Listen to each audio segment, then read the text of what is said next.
está bajando el tiempo. Buenas tardes a todos y bienvenidos, llegados de Camarillas o de cualquier otro lugar. Os agradezco que hayáis acudido a esta invitación de este humilde peregrino que os va a acompañar durante un viaje un poco singular. Aquí en las mangas de mi tabardo no llevo queso ni vino para el camino. Solo necesitamos curiosidad y ganas de conocer lo que hicieron nuestros antepasados, sus obras y algunas de ellas en persona. Antes de continuar y empezar el recorrido, quisiera recordar lo que fue el origen de este pueblo tan especial. Estamos a los pies del castillo. En él, en su recinto, se formó la primera comunidad que se reconquistó durante el tiempo de Alfonso II. En esa pequeña comunidad de pocas decenas de familias comenzó la historia de Camarillas. Poco a poco esa comunidad fue creciendo, abandonó el recinto amurallado y empezó a ocupar estas laderas y creció. Durante ese proceso se fue modelando el paisaje que tenemos. El escenario de nuestro viaje es este valle, la cuenca del río Penilla, y sobre él veremos todas las obras tan importantes y a veces tan majestuosas que dejaron nuestros antepasados. Siguiendo un poquito la cronología, cuando en 1200 y poco aparece por primera vez el nombre de Camarillas, en una visita pastoral que hizo el arzobispo entonces de Zaragoza, que gobernaba todas estas tierras en su misión parroquial, apenas eran unas decenas, como os dije.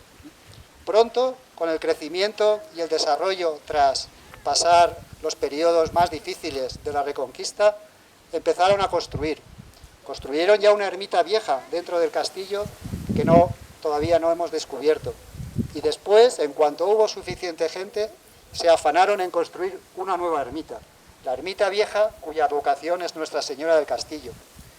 Ahora no nos quedan rastros de ella, porque posteriormente se edificó otra de mayor tamaño. Pero eso ya lo contaré un poquito más adelante. Quiero ahora centrarme en lo que supuso la constitución de Camarillas como aldea. Tenemos que pensar que cuando Alfonso II ocupó estas tierras, empezó a cederlas, a veces a señores, a veces a órdenes militares, a veces a la iglesia. Pero Camarillas siempre fue y siempre ha sido tierra de realengo. Es propiedad del rey y posteriormente patrimonio de la reina. Camarillas formó parte de las aldeas que se adscribieron en un primer momento a la villa de Teruel. Pero ya empezaron pronto las disputas. La villa de Teruel exigía muchos impuestos y los habitantes de las aldeas no estaban por la labor, claro. Esta disputa llegó incluso a las Cortes y al rey, y tuvo que dirimir la disputa haciendo un acuerdo en Escorihuela, en 1277. El edicto de Escorihuela supuso la consolidación de las aldeas independientes de la villa de Teruel, y a partir de ahí se organizaron de forma autónoma, aunque un poquito dependientes todavía de la villa de Teruel. Esta comunidad de aldeas era muy grande, tenía una división administrativa en varias sesmas, 5 al principio, a la que nosotros pertenecemos es la del campo de Monteagudo, y luego en el siglo XIV se añadió una sexta sema, que fue la de Rubielos.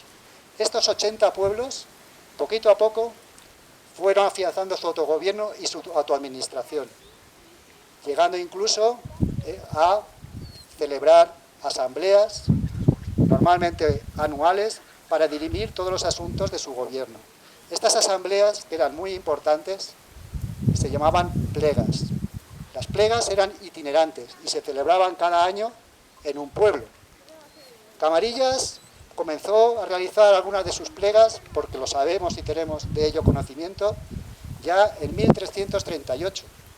En el siglo XIV, al menos 3 de esas plegas se celebraron en nuestro pueblo.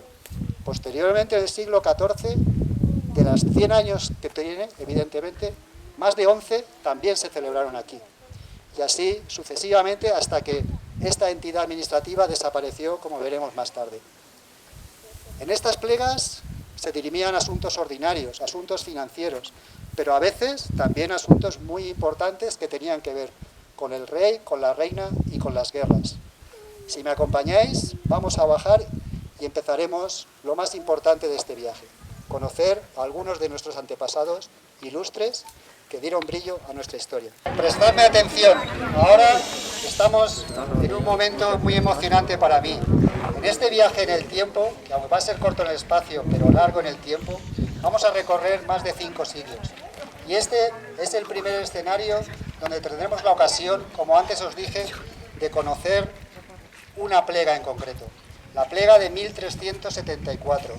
Es una fecha importante. Camarillas y los alrededores han superado ya la guerra de los Pedros, de funestas consecuencias para todas estas tierras. A punto estuvimos todo de perderlo. Sin embargo, empiezan a ser tiempos mejores y la población va creciendo y el ánimo también. En esta plega conoceremos un antepasado nuestro muy importante, Domingo de Medina. Domingo Medina es en este momento todavía jurado del Concejo de Camarillas, pero posteriormente alcanzará el rango de Procurador General de las Aldeas. Incluso pidió jurar su cargo ante el prior de Huesca, una de las instituciones más veneradas del Reino de Aragón en ese momento. Junto a él vamos a conocer también un visitante ilustre, el entonces procurador Francisco Sánchez de Ababú.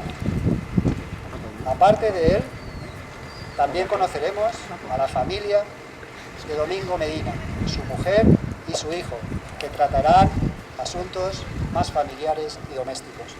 Os pido que seáis indulgentes en vuestro juicio y que si erramos, disimular. Aquí le estaba esperando para que me acompañase a casa y pudiese descansar del viaje. Muchas gracias, señor jurado. Muchas gracias por su amabilidad. Pero tenemos que dejar el descanso para más allá. Además, hoy tan solo he recorrido unas pocas leguas de Legalde y que tengo todavía muchos asuntos. Al tajo pues y sin dilación. Mi querido amigo, antes que nada, permítame felicitarle por su elección para el cargo de hocico del Concejo.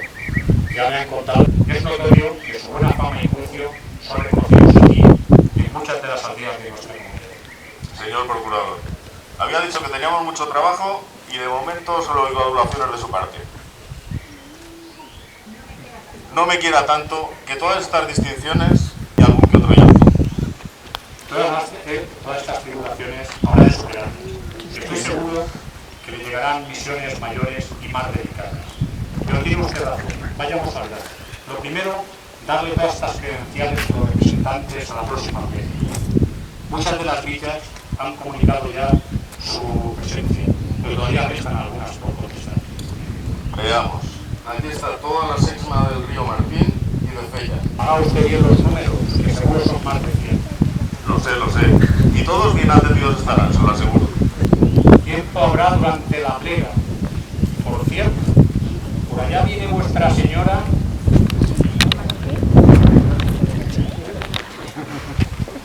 Por allá viene vuestra señora y parece que también tiene ganas de ver. ¿Me buscabais, mi señora? Por supuesto. Luego decís que somos las mujeres a las que nos gusta la charramenga, pero vos no dais tregua a vuestra lengua. Venía a buscaros porque el zagal aún no ha vuelto. No tengáis cuidado, tenía una jornada muy larga. Lo envié a recoger los arriendos y hasta muy tarde no esperaba reencontrarlo. Pues muy tranquilos, veo. A mí me preocupa que esté de nuevo en la taberna, sabiendo que llegó el mercader tudesco, ese que trae ese extraño beber. La birra. Yo no sé cómo puede beber. Caliente, con ese color, más parece pis de vaca que bebida sana. Lo que desconocéis vos es que vuestro zagal y su cuadrilla, cuando pinta la ocasión, me piden un canasto de hielo para meter su porrón. ¿Qué decís? Se lo preguntaré a la menor ocasión. Hablando del rey de Roma, por aquella esquina sopa. Buenas tardes, padre. Aquí le traigo todos los momentos. Bueno, los animales y el grano que en especie me dieron, ya los dejé en el corral y en el granero. Bien hecho, hijo mío. ¿Hiciste lo que te pedí? Padre, no dejé ninguna masada por recorrer. La del Blanco, la del Guinda y la del Tutirás también. En el mar de Millán, como usted dijo, expuse el resto. Pues no se le puede pedir arriendo a quien todo estuvo a punto de perder. Has aprendido la lección. Y claro, querrás tu comisión. Toma estas monedas que bien te las has ganado. Pero padre, afloje un poco más la bolsa, que se la he traído llena. año no puedo ni invitar a mi cuadrilla. Y como le he oído decir 100 veces, cuando hay que celebrar, no estaría bien en Casa Rollo entrar y no visitar a Garcés. Anda, salió con Malik el chiquillo. Dale unas monedas más y que se vaya ya. Ahora soy yo la que quiere saber. Puesto que sois miembro del concejo, en las obras de la ermita algo tendréis que opinar. En eso estamos y nada descuidamos. Ayer mismo estuve con el artista Mudéjar que el ábside nos ha de pintar. Buena noticia. ¿Y del retablo qué sabéis? Los cofrades ballesteros ya han adelantado en los sueldos y esperan ver algún comienzo. Nuestra Señora la Virgen del Campo merece un bello aposento donde se la pueda venerar. Sus devotos de Camarillas o de cualquier otro lugar. Así debe ser y así será. Bien, os he reunido aquí porque vamos a hablar de la influencia de la Iglesia, capital para entender todos los monumentos que hemos visto y que vamos a ver. Camarillas es un pueblo pequeño, nunca llegó a tener más de 1000 y pocos habitantes y durante mucha parte de su historia, como hemos visto, no pasaron de unas centenas. Sin embargo, tenemos una densidad patrimonial espectacular. 8 edificios religiosos, nada más y nada menos, se construyeron a lo largo de estos siglos. Fue creciendo en importancia, como vimos, desde la ermita primigenia, la primera iglesia gótica de la Virgen de Nuestra Señora del Castillo, su remodelación en 1600 por obra de unos maestros muy importantes, que era la familia Sado, que venía de Cantabria, y que construyeron, entre otras cosas, el monasterio del Puig y algunos de los puentes más importantes de Valencia. Y como les quedó muy bien nuestra iglesia, el arzobispo de Zaragoza les mandó hacer también la de Jorcas, de la que era propietario. Posteriormente, no contentos con eso, edificaron edificios del santuario de la Virgen, ya el primero a la par posiblemente que la iglesia del pueblo, y sobre él una ampliación renacentista y una torre mudéjar, de las últimas que se construyeron en el sur de Aragón. Y posteriormente llegamos ya al siglo XVIII, verdadera explosión de actividad urbanística. La iglesia barroca de la Virgen del Campo y esta colosal iglesia que forma parte de una intervención urbanística verdaderamente impresionante que demuestra ya el espíritu de la Ilustración.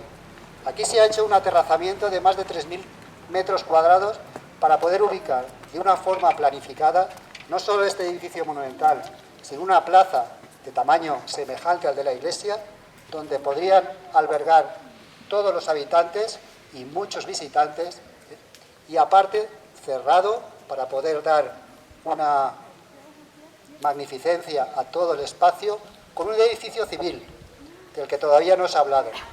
Seguramente es el edificio civil dedicado al ocio, a la pelota a mano, más importante que se conserva en toda España. No hay ninguno igual, cubierto y de esa época que conozcamos.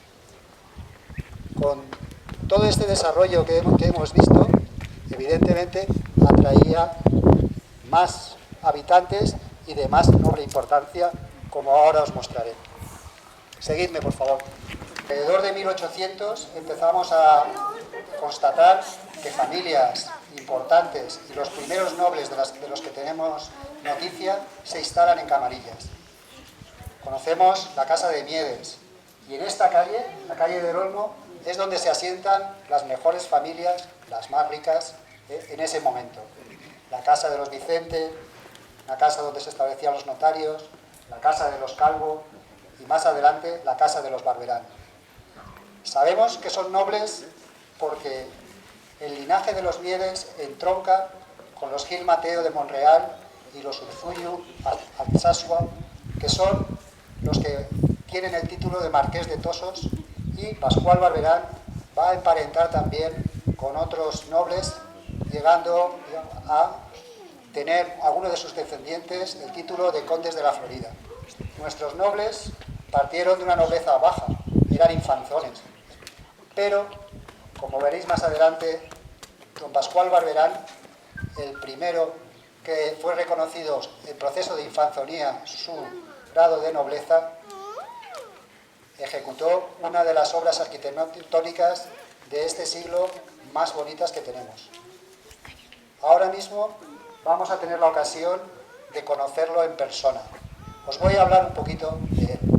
Los Barberanes, un linaje que se extiende por la comuna de Teruel, pero también que va más allá. Su origen seguramente sería en Tarragona y posteriormente hay muchos descendientes por Valencia y por otras zonas. Bien, esta casa se instala, Francisco Javier Barberán, padre de don Pascual Barberán, se instala su casa solar al finales de 1800. Él es un botánico notable, pero su hijo le va a superar en fama y en importancia. Don Pascual Barberán Gargallo fue una persona con una influencia notable, no solo en este pueblo ni en Teruel, sino posiblemente uno de los personajes ilustres más significativos de la provincia de Teruel en su época. Él accedió al grado de caballero de la Orden de Carlos III, que es la máxima alta distinción civil que se otorga en España. Fue reconocido por la reina Isabel, partidario suyo, y mostró su ayuda en las difíciles jornadas y años que duraron las guerras carlistas. Fruto de ello fue su reconocimiento, como os he dicho, y aparte de esta distinción tan señalada, fue también senador durante la legislatura de 1872 a 73. Fue senador en un proceso electoral muy complejo que se daba en esa época, al que solo podían acceder autoridades nobles, autoridades eclesiásticas, algunas autoridades civiles y los mayores propietarios de cada provincia. En concreto, solo los que estaban entre los 50 contribuyentes más importantes de cada provincia tenían derecho a ser elegidos. Don Pascual Barberán Gargallo obtuvo prácticamente el 95% de los votos que se emitieron en esta provincia. Junto a Pascual Barberán vamos a conocer en un momento crucial de la historia a Francisco Girón y Ezpeleta, segundo duque de Aimada y cuarto de Armillas, brigadier del ejército isabelino en esa época y que posteriormente, y fruto de sus acciones militares, algunas de ellas desarrolladas en nuestro pueblo, alcanzará el grado de mariscal y fundará 4 años después la Guardia Civil. Deciros también que no solamente existieron estos personajes y pasaron por nuestro pueblo, sino el general O'Donnell también se acuarteló aquí y era el superior del brigadier Girón y Ezpeleta. Junto a ellos conoceremos también a doña María de Sigüenza, mujer de Pascual Barberán, y ambos padres de Pascual Barberán Sigüenza, un notable e ilustre académico de las bellas artes de su época y miembro de la Comisión de Monumentos Nacionales. Su vocación artística, evidentemente, queda muy clara. Pasemos y veamos lo que nos cuenta.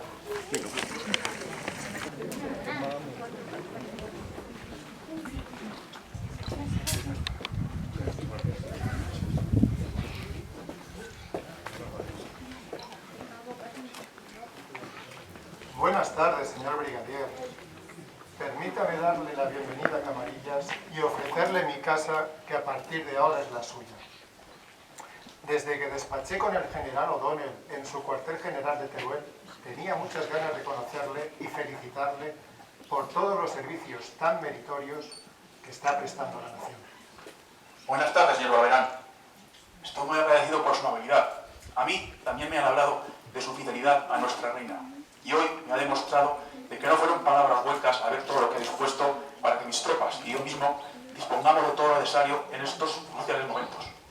En lo que me dependa, se lo transmitiré a mi general para que se lo haga llegar a su majestad. Usted merece sin duda un reconocimiento por su entrega a esta noble y justa causa. Nada comparado con los hechos de armas protagonizados por usted. El último de ellos, del que he tenido conocimiento, ha sido el transporte de todo el material de guerra hasta Calatayud sin que los carlistas pudieran interceptarlo. Mostró una gran audacia y valor y merece ser loado por ello y reconocido por sus superiores. Dejémonos de lisonjas y adulaciones. Para eso ya llega el momento. Siento ponerme serio, pero el general Cabrera ha perdido el juicio y no acepta el abrazo que nos dimos los españoles en Vergara. debemos poner el nuestro al servicio de su derrota, tan pronto como sea posible. Así debe ser. Para ello debemos prepararnos a conciencia, pues él y todos sus secuaces están amedrentando a todos los que no colaboran con ellos y se están haciendo fuertes en numerosas plazas. Nosotros bien lo sabemos, pues estamos sufriendo regularmente sus incursiones, exacciones y apresamiento de trigo y ganado, y muchas de nuestras masadas han quedado arruinadas. Eso se va a acabar. Con nuestras tropas a las puertas de sus bastiones no se atreverán a salir. Hoy mismo he recibido un informe de Aliaga. Ciertamente se encuentra muy fortificada y defendida por más de 400 hombres. Incluso cuenta con 3 piezas de artillería apostadas en el castillo. El coronel Mucaraya, quien los manda, es terrible y obstinado. Nunca se mostró inclinado a rendirse, pues sigue ciegamente las órdenes de Cabrera. Habrá de preparar la operación con sumo cuidado. Dispone de mi casa y de mi hacienda todo el tiempo que sea necesario, incluso aunque haya de pasar aquí todo el invierno. Todo ello supone un reto verdaderamente extraordinario. Así será. Pese a pasar por estos duros momentos, Valoro está protegido por estos bellos muros y disponer de un anfitrión tan atento. Le dejo. Todavía tengo que revistar el estado de las tropas y ver si necesita algún consejo. Para la cena le espero. Hoy disfrutaremos de un capón con peras de mi huerto. En estos lares son pequeñas, pero dulces como el caramelo. Allí nos veremos.